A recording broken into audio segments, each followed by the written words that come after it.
Hi, I'm Stony. You know, I've always found the civilised world to be a little frenzied for mine.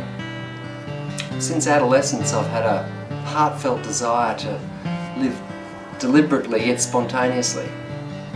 So I had to find a niche where I could enter the fray, make a few bucks, then retreat to the wilderness blocks I'd owned over the years. Stonemasonry has provided the means.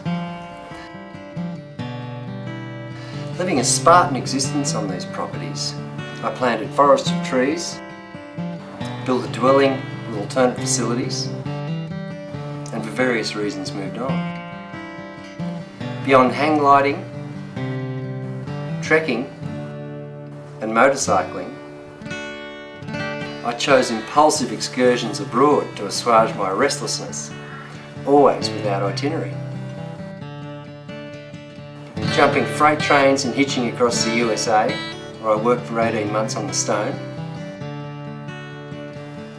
Africa, where I volunteered as a teacher, and Asia, Europe and South America on various separate adventures, some of which would have made brilliant film.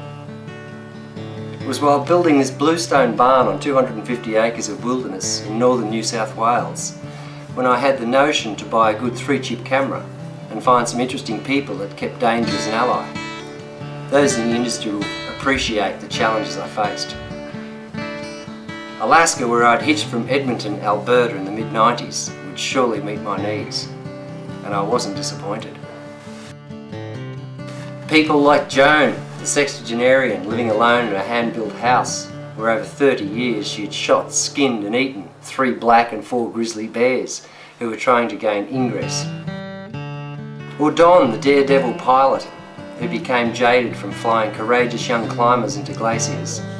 You know, I used to have the climbers come to my house here and you know, have a barbie just like we did today and stuff, but you know, I quit doing that after, you know, you fly a couple of them out, we call them retrieves, you know, after they get killed, and it starts eating on you after a while. And you're gonna pick the bodies up? Yeah, and so that kind of, you know, one week you have them here, you know, letting them camp in your yard and take showers and sort their gear, and then, you know, a week later you get a radio call, come in for a retrieve, you know, and it's... you bring them back in a bag? Yeah, bring them back in a bag, and they don't always, you know, die in just a nice little fetal position. It's usually a pretty torrid, frozen mess, and so I kind of isolated myself from the climbers. I don't get close to them anymore.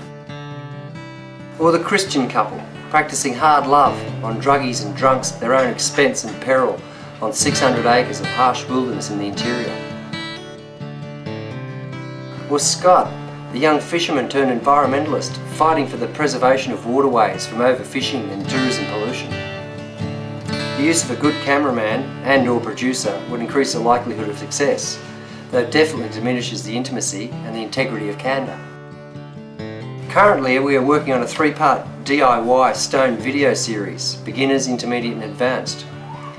On completion of this series, the aspirants will know the basics to create their own magic at home. Thus far it's going well. First release is due in September-October 2004. It is my intention to return to Alaska soon, Africa and elsewhere, to seek out and film more interesting characters and simultaneously shoot a small stone project to give a cosmopolitan flavour to our series. I have other ideas and projects on the drawing board for prospective parties interested in something different and an escape from contrivance and predictable pat, if you know what I mean. Thanks for your time.